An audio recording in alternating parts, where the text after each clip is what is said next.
Thank you very much for joining us. So, our very first story, and 11 persons have been arrested in connection with violence at the headquarters of the opposition NPP this morning. Violence broke out at the party office when some unidentified persons tried entering the office after the police had cordoned off the area. Following a report, the office had been ransacked. Acting chairman of the party, Freddie Blay, addressed the media.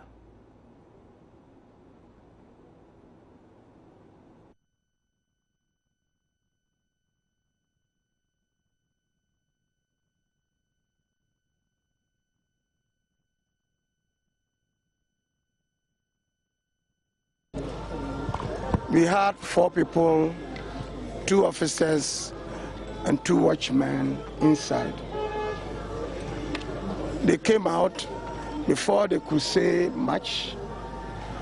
The military or the uniformed men who were armed forced their way into the offices. And they said they were searching, according to our men on the ground, they were searching for something that they did not inform them of. Later, there was a bus load of young men and 1 woman with shirts written on in the front with our logo and at the back, unity and peace. These young men also entered the premises and were allowed upstairs by the uniformed men. They forced their way upstairs and broke all kinds of things in our offices. They damaged a lot of cupboards, TV, and so forth. But we have not had the opportunity to enter to find out exactly, because the police have cordoned up the place and are investigating. We are therefore telling you that this is what has happened. We want to keep quiet about it for now until we've been told exactly what has happened. We are convinced that they are a gang of ruffians, either sent by some individuals or by some powerful people who want to create an impression that we have problems in our party. But they came at dawn. That's true. We are keeping quiet. Yeah. We want the police to come out with the investigation. We've been made to believe that 11 of those who came have been arrested. Although those who were uniformed have not yet been identified. But we are doing our own investigation, because some of the watchmen identified 1 or 2 of those who were in the uniform. Yeah. And therefore we are also doing our investigation. Yeah. But all that I would like through you to tell our party members and the whole nation is that we are calm, peace-loving. We prefer to organize ourselves, and that's exactly what MPP is doing. And we appeal to all party members. We appeal to all party members to stay calm and to wait for the result of the investigation that the Central Command of the Ghana Police of Greater Accra is doing. 11 people have been arrested. We understand they are being they are being questioned about why and how and who sent them. In our own offices, nobody has sustained injuries. And we will appeal, therefore, to you, the media.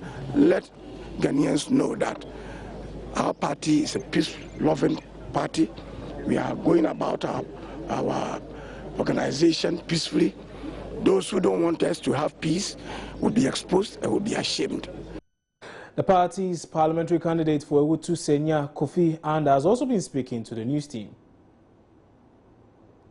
I think there's a lady commander who is actually in charge of this operation. I don't know her name. Okay, but so the Yakubu you're talking about is a police officer? Yes, Yakubu is a police officer. I think he's in charge of the special arms or something funny like that. Yakubu is here, and Freeman is here as well. And but it looks like there's a lady who's in charge of this particular operation.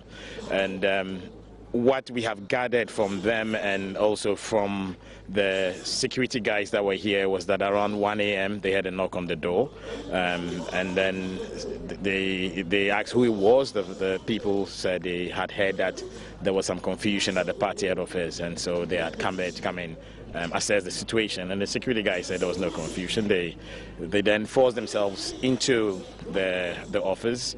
Apparently they came in 2 military vehicles. They were dressed in military uniform. There were about 6 of them. They then took all the handsets of all the security guys that were there, and they locked them up in the small security room. And they went inside and did whatever they wanted to do. After a while they came out, and then they opened the 2 security guys that they had locked up. They then gave them, they told them they were holding sacks that had certain items in the sacks, and then they told the security guys to put the items back into the sacks. The suspicion is that they wanted to get the fingerprints of the security guys on those items that they had put inside the sacks. And they then took away one of our security guys called Old Man. And we apparently don't know where he is as of now. But our security guys then called the police, and the police came in. From the briefing that we got from the police, so far they have arrested about 11 people that are supposed to be part of those that broke into the office. The forensic unit is here. The crime scene people are here. There's total cooperation with the police. I think the police are handling, or let me say, the real police are handling this situation professionally so far. I want to commend the police.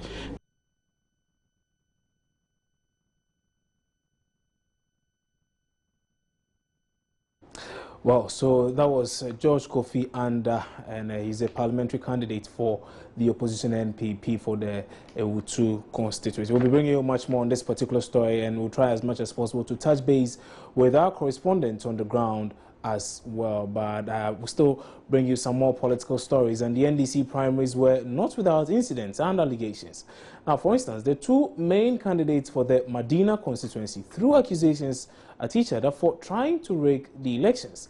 Now, we can now first listen to the eventual winner, Amadou Sorogo. There are 3 opponents, so I don't know which one even, because some of them don't even qualify. They cannot even vote for themselves. They can't vote in this constituency today. Why can't they vote? Because their names are, one of them, his name is not in the Medina constituency. Who is that? Oh, Masa Sosu. His name is not in the constituency at all. His name is Atoyibi, New Estate. So he's going there to vote for either New Liar Fote or another person. And he's expecting people going around and confusing people to vote for him. But that is not what I'm interested. What I'm interested in is that this seat, we can't gamble with the seat. We can't play cha-cha with this seat. I took it from the MPP, and my intention is to make sure that we retain it. And so those coming, why not? They should also come and try, make themselves popular, and let's see whether 2020 they can come. But for now, you see I'm cool. You appear cool, but are you still in touch with the grassroots of the party here? What's the meaning of that? I don't understand that question. I've been an MP, and every election I go high. From 30,000 to 34,000 to 42,000 just recently. When I haven't even brought an assembly, when I haven't started building hospital, when I haven't brought ambulance. When you spent 12 years here, almost 12 years. It's not almost. It's not almost. I'm not even 11 years. Check your records well. I'm not even 11 years. But you see, this is your third term, right? I'm not surprised because, you see, because of the way I work and because of the way everywhere, so people think that I've kept long. But the issue is that I served 4 years under Kufuor government. Okay? That was an opposition. So I've served only 6.5 years under my government. And if you see the unprecedented work that I've done, why? I'm not surprised. Why? There are concerns that most of your roads in Medina are in a sorry state, you know? I think that it is the duty, as a reporter, is the duty of the MP to do road. I think you should have corrected them and said that is why Honorable Sorogo brought the assembly. It is the assembly that is the development agent and not the MP. My work is to do law. Nonetheless, nevertheless, go around how I found the constituency and what it is now. A lot of roads have been tackled. A lot have been achieved. There was no water. Medina people are now bathing in water. And there was no hospital. We have a hospital. No ambulance. We have an ambulance. Over 20,000 students have benefited from my free vacation classes. Over 5,000 from my textbooks. Over 15,000 from exercise books. Scholarships, 3,470. Why? But lawyer Francis Xavier Sosu alleges Alhaji Sorogo rigged the elections after earlier threatening.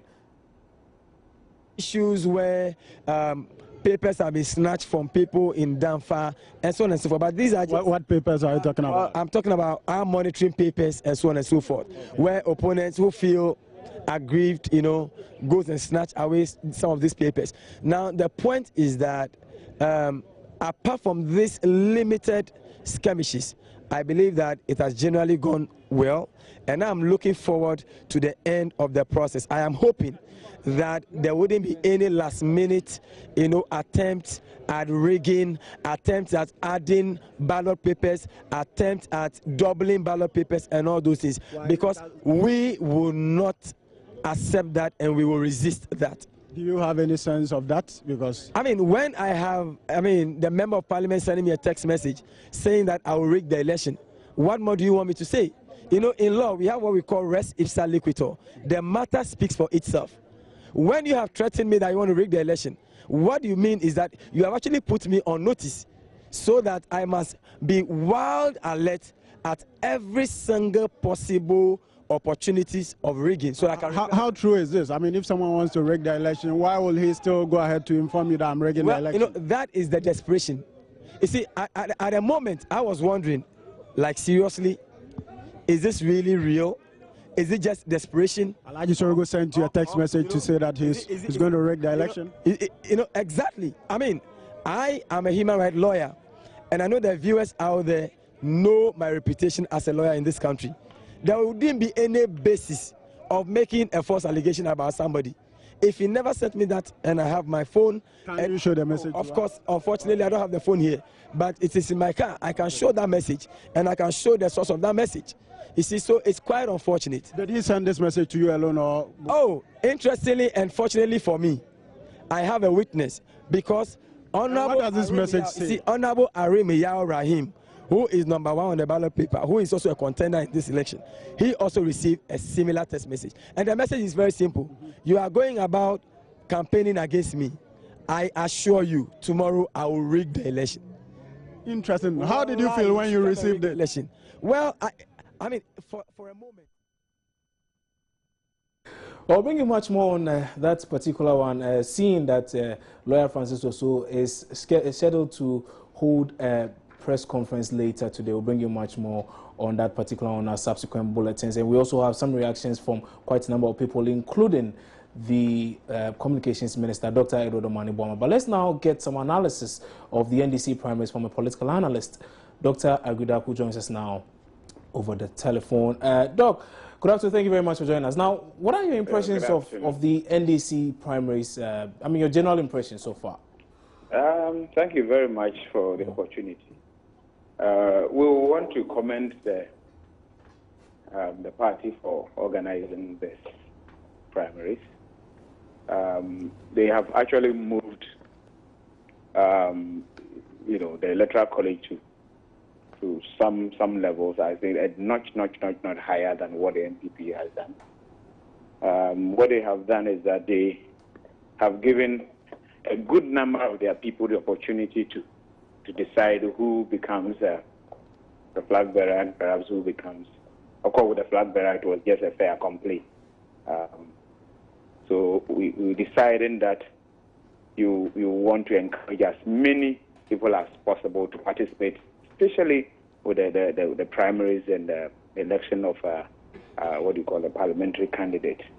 It's I would say it's a strategy of mass mobilization, and not mass mobilization for the party. You want to build a party which, going into the future, will always be a force to reckon with, and you need human beings to build that, to make that vision a realizable vision. And so when you encourage as many people as possible to participate, you create a sense of ownership. That's what the party has done. You also will increase the legitimacy of the person who wins, because if it's a contest and so many people have participated, when you win, you are proud that you have won. You understand? Increases your legitimacy. Can then tap into the opportunity that the legitimacy brings to be able to hold your own against other opposition within a particular. So you also want to increase the chances of your people winning the elections. And when you are going to do that, what you do is that as many people as possible participating means during the general elections, you can count on them. And if they are going to campaign using the snowball, approach, you are likely to increase the chances of these people winning the elections. That's another point. You also will be interested in the way you are going to reduce the influence of money, what some people call moneycracy. You understand? In elections. Money doesn't necessarily mean that if you have money, it means you have the capacity to rule. Money can sometimes find itself into wrong hands. Some people have ideas, some people have vision, some people have exposure, they have experience, they have the wherewithal, they have the capacity, but they may not necessarily have the financial muscle to be able to compete. So when we expand the process, what you do, you reduce the influence of money, and then you are likely to have individuals perhaps who have the capacity to be able to represent their people. So if you put all these things together, of course, the weakness will be the logistical nightmares that we are likely to have. And what we found out regards to some people not finding their names on the register. These are aberrations which must be corrected as quickly as possible. Right. For me, if one person does not find his or her name on the register, it's bad enough. Right. So numbers game should not even be important. What it means is that when you have a voters register, and it feeds into the debate about the whole credibility, or the viability of the register that we all have. You understand? If a party will have problems managing, the party's register, what it means is that by extension, we could also have a problem with our national, register. For me, as I've always indicated, franchise has the right to vote and to be voted for. It's a priceless right. And I have always argued that I will always vote. Once I am well and once I'm not dead, I will always vote because the price that the wise, those who think they are wise, will pay for not participating in politics is to live under full government. That's what Plato said some time ago. Right. So I will always vote. And if I have the opportunity to vote and you have a register, then it means those who preside over the preparation of the register must be diligent and meticulous so that everybody is captured. Right. You understand? So you don't undermine. Okay. But if you are not able to build into the system some serious checks and balances, there are some people who may have interest, and that interest may go against, they may use that interest to undermine the whole register and massage the process in favor of one candidate or the other. So we commend them, but these aberrations and these pockets of resistance violence must be dealt with as quickly as possible. Exactly to my next question, Doc. Now, we've seen the NDC hold their primaries. Now, earlier we saw the MPP also hold their primaries. Now, both primaries that were held seem to be characterized by some level of violence. Now, going into election 2016, how much of a worry do such things bring up? Yeah, that should tell you that our democracy is still skin deep. Even though we recognize that democracy is the only game in town, attitudinally, behaviorally, constitutionally, I think that we are not there yet. And I think the good number of our people are perhaps not Democrats at heart. What we should be doing is to build a capacity of various institutions, including the political parties themselves. Because I want to believe that some political activists or political actors activate this violence, just to enhance their own, capacity. In other words, they use the violence to benefit themselves. And so it shouldn't be as though some disgruntled rabble-rousers within the party will want to create mayhem. I tell you, they are sponsored by some key interests within these political parties. So the political parties themselves must take themselves of some of these aberrations. I will call it anomic behavior within our body politic. The media must have a role in there so that we prosecute a decent campaign and subsequently have a decent state to live in. That's important. We also need to build the capacity of NCC, for instance, so that they educate you and I to appreciate that even if you go into a contest, it's a contest of ideas. If you lose, tomorrow is another day, and there's no point in fighting because somebody has to win political power. You need to find out whether indeed, even if the person wins, how much of your interest the person is going to serve. How are we building capacity of individuals such that with the incidence of violence will be reduced to the barest minimum, if not even totally eliminated. Right. How is the police going to be even-handed? How are the political actors themselves going to shield some of these individuals who perpetuate violence during elections and so on? So you would expect that, yes, going forward as a country, yes, the NDC has done a human job. When you expand the process like that, as I said, you create some logistical nightmares. So I'm not surprised that a good number of people, some people could not find themselves, their names on their register. And I said that because franchise is a priceless right, even if one person doesn't find his or her name on the register, it's bad enough. And that should prompt the party to set up and reinvigorate and revitalize, rejuvenate the processes so that everybody will be captured if they so desire that everybody ought to be captured, yes. So Doc, let me finally ask. We all heard about quite a number of shocks or surprises as to certain big wigs in the party that lost out in the primaries. Now, how much of an impact is that likely to have on the quality of parliament? Yeah, thank you very much for the opportunity. You see, representation is important. When I'm voting, I am not going to be interacting with my MP virtually on a daily basis. So I look for a representative who can exercise mature judgment even when I'm not there. You understand? That is why we vote. That is why we operate a representative democracy. And that is why I am interested in the quality of representation. You see, Parliament is an institution which depends a lot on procedures. And of course, you and I know that experience is not sold on the Makola market. You garner the experience after some due diligence and some institutional memories, and we're going through the mill and learning the ropes, etc., etc. You agree with me that when you expand the base, as you are reducing the role of money in the elections, you are also trying to ensure that officialdom per se will not impose candidates on the people at that level. So if the person wins, it means there is some semblance, some level of popularity within the constituency. You increase the person's capacity to win the election.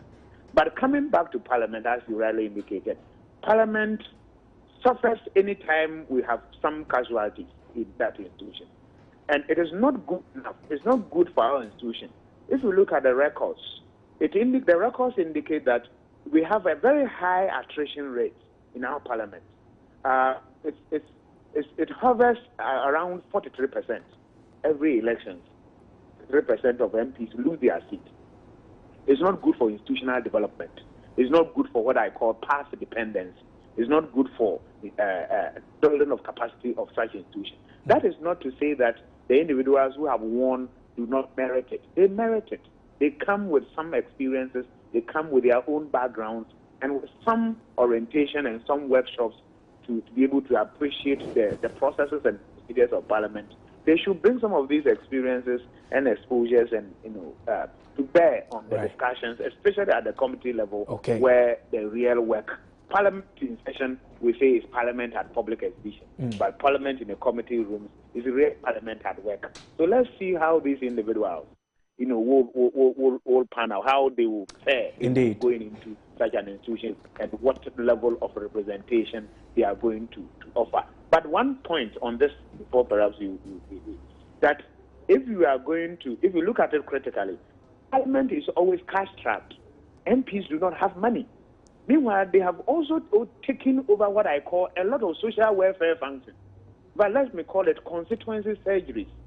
They are paying school fees, they are paying hospital bills, they're going for funerals, they are going for outdoorings, they are doing harvest here and there, they are all manner of things.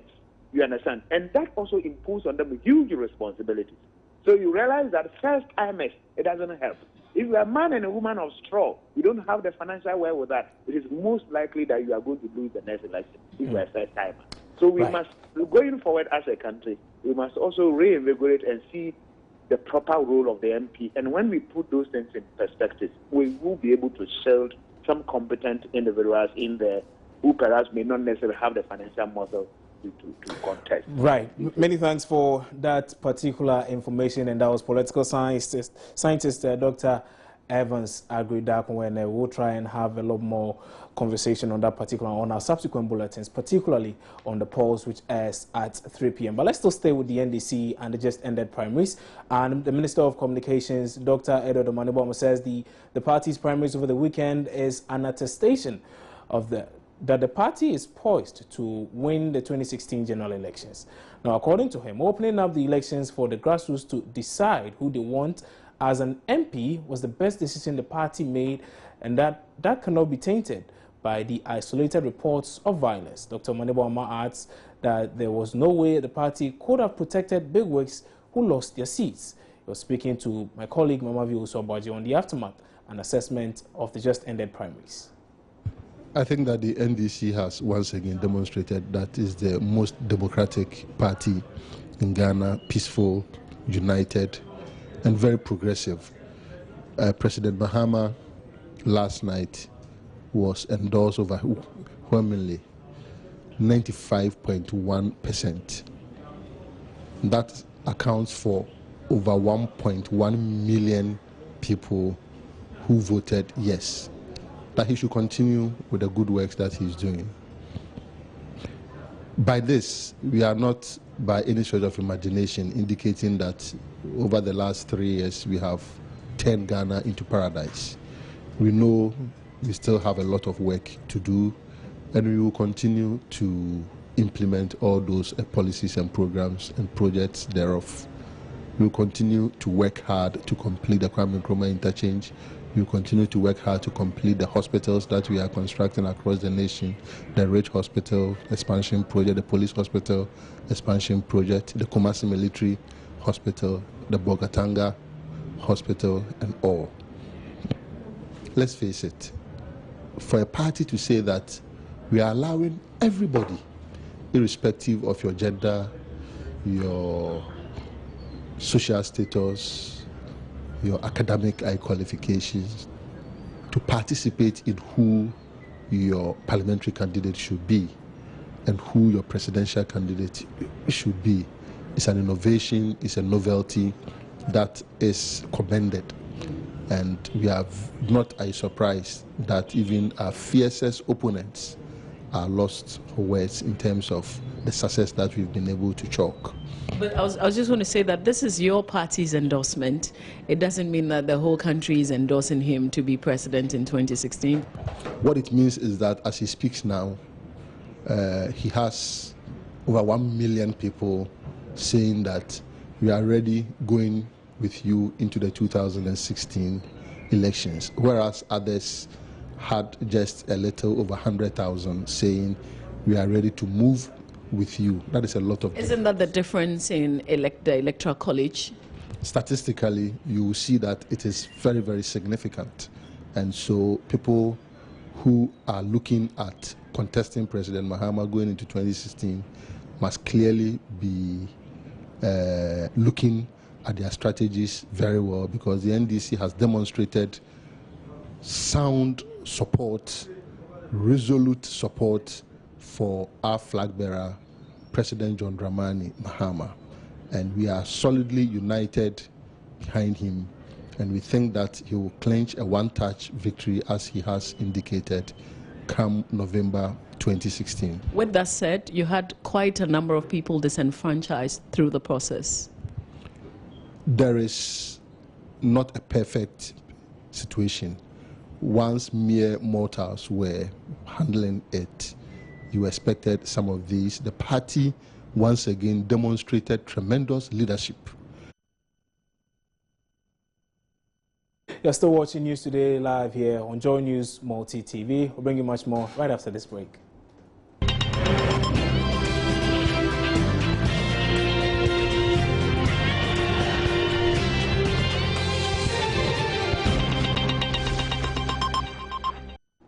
Now, the Volta Star Textiles workers who have not been paid for almost 10 months are still agitating. Joining sources say management has asked them to return to work while they received their monies in 10% installments. The workers are yet to agree to the terms of their resumption. Sarah Mabla de Souza caught up with some of the aggrieved workers and has this report for us. Here again today. Oh, thank you very much. We are here this morning because we were crying for barely beginning 2 months now for our 10 months salary and then other outstanding debts, which after we've started, no one has attended to us as I'm speaking with you now. So we are here for demanding of our outstanding debts to be cleared, and then if the company can be able to work on or close down, then we all go back to where we're coming from. But what is the purpose for you pitching camp here today? What's the main purpose? Because I don't get it. If you have told them your grievances, if arrangements have been made to have you paid, then why are you here? Well, we were on this for several days now. While no one has been attended to us, we heard the rumors for the past week that some of our workers, some are of old age, are on pension, plotting that they organize people to take 1 month, which has been suggested by the IMC chairman, Mr. John Akowa, that we should take 1 month and go back to work today, which all of us standing here does not support that motion. What we are crying for loud is our outstanding debts, and we walk in there to work with anybody that comes in that we work with. So you have gathered here because you heard rumors? We've heard people want to pass back and get in there to work. That is why we are here for them. My point is this. Yeah. John Akowa. Yeah. You have heard rumors. Yeah. That John Akowa wants to gather some people, some of whom are pensioners, to pass through the back of the factory and enter and start work. Is that your point? Yeah. And so you are here based on rumors. All of you are gathered because of rumors. No. It's not because of rumors. There are names we can mention now. Yes. Whom are at the background working that very vividly to even right now, if we supposed to live here, they are all can buy with me. They are ready. If we live here right now, they will get in there and work. So now I know that authorities of the company or leadership of the company has come to see the chiefs of the town to speak with you as a union. So you go back to work, they'll give you a month's salary. Is it true? Very, very, very true. Then you won't take that? No. Half a loaf is better than none. It depends on the situation that you are fall in. Oh, I don't get you. You don't get me? Okay. It is very heart paining. Excuse me to ask you, my dear madam. I won't answer actually, so. Okay. Yeah. It is very heart paining that you work on the FM or a project or a company for 1, 2, 3, 4, 5, 6, 7, 8, 9, 10 good months without pay. You just get into our homes, as I'm speaking with you now. Our children have been dropped out from school. Even if some had the admission to continue, where do we have the money to get there? All of us surrounding here are not from the native of this town. Some rent the place they are living in. But could you bear with me that the rent is finished and we need to pay a new rent. Now, each time the rent is got finished, they double up the bill. So where do we get the money after all these 10 months piling there? So this is where we had it tough. That with 1 month we can't walk in there. So right now, do you have people gathered at the back of the factory? Back? Yeah, where you claim the people are going to pass. Where you? Oh yeah, we have a group or a team there. You have a team. Yeah. So if Mr. Akowa and the people get there, you're going to confront them, and then what happens? you know what may happen. No, I don't know. That's what I'm asking you. All right. Yeah. You see, that is where if you don't take time, blood sharing will come. Whose blood? Oh, anyone that mess up with his friend. And that'll be all for business here on News Today. Return shortly with some more news. Don't go away.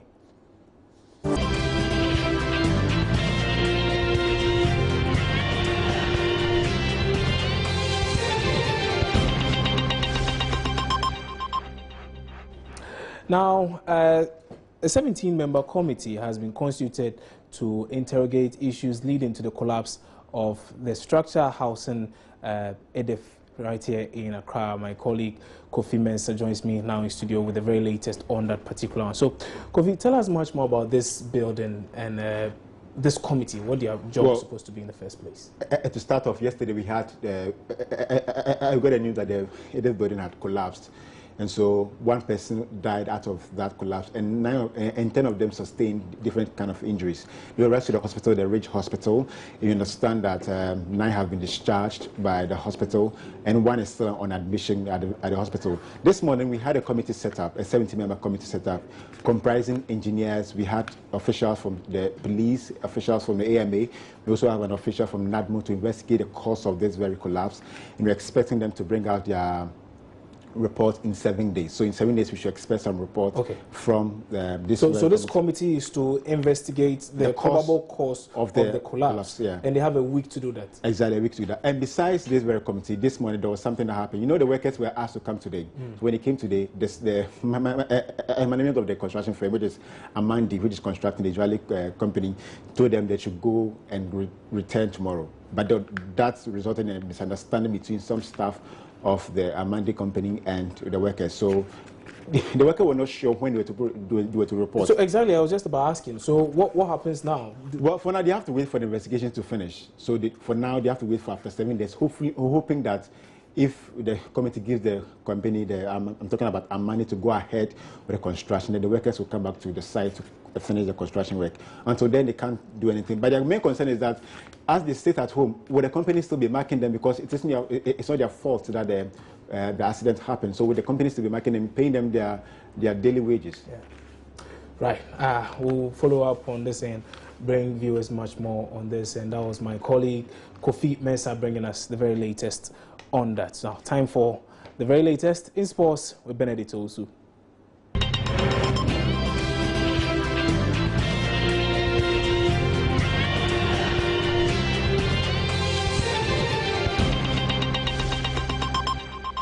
Well, good afternoon. Let's talk some sports here on News Today. And newly promoted Premier League side Dreams FC will partner Emmanuel Microfinance Company Limited in its debut season in the Ghana Premier League after being outdoored as their official sponsor. Now, the two parties did not disclose how much is involved in the one-year deal. CEO of Emmanuel, Samuel Saki, spoke about the benefits to the two parties. Decide to sponsor Dreams FC? Okay, if you look at the both sectors present today, you're looking at a microfinance, you're looking at a football club. I mentioned earlier that we are both young, we are both young, and that is the more essence why we want to partner with Dreams. Our visions are similar because we are looking at helping the underprivileged, and that is the core reason why we wanted to partner Dreams here. What do you hope to achieve with this partnership? Well, there are so many intrinsic benefits, not really just business, you understand. There are so many other benefits that are in this kind of partnership, and that is what we seek to achieve during the course of the initial 1 year. Afterwards, we will look at other things. So that was Samuel Saki. He is, the CEO of Emmanuel Microfinance, and the deal is subject to renewal and will be based on further agreement between the two parties. Keto Kuriku is executive chairman of Dreams FC. Well, I don't think that there's anything called magic.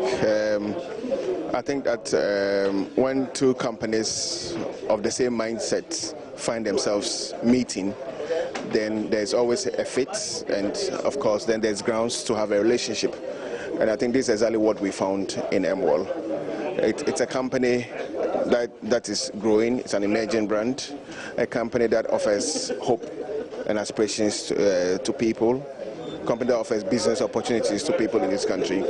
And same as Dreams FC, we offer hope to kids from the woods of Ghana who would not normally have the opportunity to earn a good, decent living and to be, so to say, to be a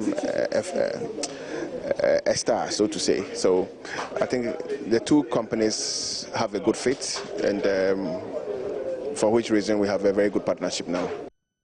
Well, now, Black Queens captain Mercy Mouse says they were stunned when Black Stars captain Asamoah Gyan announced that he was going to give them $30,000 for winning this year's All-African Games. Now, Asamoah Gyan, who was also in Congo during the All-Africa Games, gave the girls $10,000 and pledged that he was going to, reward them handsomely if they're able to win the competition. Well, he redeemed that pledge over the weekend at his plush mansion here in Accra when he celebrated his 30th birthday. Well, we are very thankful that the first time this is happening. So, I mean, we are all overwhelmed. We are all excited. He promised us way before. God willing, he has fulfilled his promise. Wish him good health, more blessings from above, of course, and the very best in all his undertakings, I would say. Time now for entertainment, like I mentioned earlier, and Miss G is here with me in studio. Hi, Miss G. Hi, Chenchahini. How was your weekend? My weekend was very stressful. Yeah, I was here working throughout. Oh. Sorry for you. Yeah. But you know, some of us found ourselves at the Adum Praise, you know, Adum Praise. You missed. It was a fantastic time there, seeing Hezekiah Walker perform, Selena Boateng, and Koda and the likes. So we bring you reviews from patrons who were present at the event. So the 6th edition of the 2015 Airtel Adum Praise is over, and it was awesome. It was beautiful, and you can see the people throwing out. Well, the place was well filled to capacity, and as usual, the hottest, the freshest, the red carpet show. Let's find out what they thought about the 6th edition of the Airtel Adum Praise. So follow me. Hi, how are you doing? I'm good. How are you? And how are you? I'm fine, thank you. How was the show? Wonderful. Which part did you really enjoy? The last one. Every praise is to our God. And you? The dancing and seeing him so close is a blessing. Oh, indeed, is a blessing. Well, a lot of people came to dance. Others came to receive that blessing. So let's find out if indeed they did. It's so hard. That's so beautiful. Why? It was fantastic. Hezekiah Walker, it's great you came to Ghana. I really have enjoyed you. I'm losing my voice. And I can see that he was fantastic. Well, that was my colleague artist of the white carpet thing. Boss, what's up? Yeah, Ade. What's up with you too? I am trying to find out how you enjoyed the show, if you enjoyed it at all. Yeah, I did. The guy is marvelous, and I've been to most of the Adum Praise, but I really love this one. Tell me you didn't like it. Oh, that was an amazing concert. I'm so uplifted. It's just an amazing. It definitely was an amazing concert, but history was made at the Independence Square last Saturday as world-class performers, including Grammy Award winner Angelique Kidjo, Senegalese singer and politician Youssou N'Dour, BET Award winner Sarkodie, and Stonebwoy thrilled patrons who were there in their million numbers at the Mo Ibrahim concert.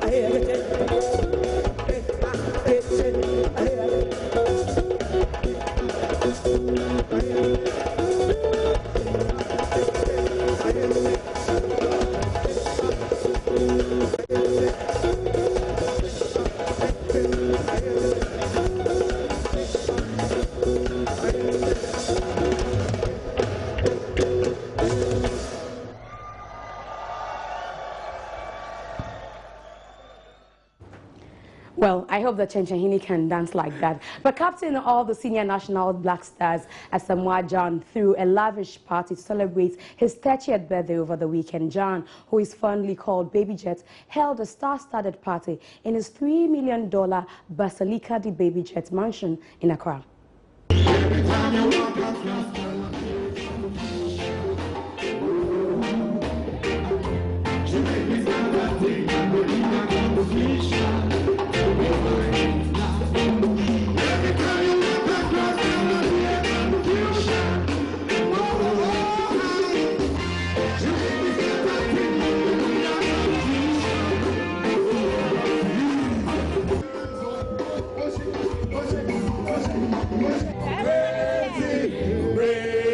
We got my big brother right here in the house. Happy birthday, Asamoah, man. We love you, man. All I would like to say is a happy birthday to him, obviously, and then may he live to see more and more success, and may he inspire more youth. My name is Junior. I'd like to say happy birthday to my daddy. Happy birthday, daddy. Interesting. I want to have a mansion like that when I grow up. Yeah, how would you name it? This one is Basilica de Baby Jet. Yours would be what? I'll get a name. Basilica de Miss G. Right, but that will be it for entertainment right here on News Today. Proudly brought to you. Bye. So that's it for News Today here on Joy News Multi TV. My name is Kwabena Chenche Heneboating. For more news, do well to log on to myjoyonline.com. Enjoy the rest of our broadcast.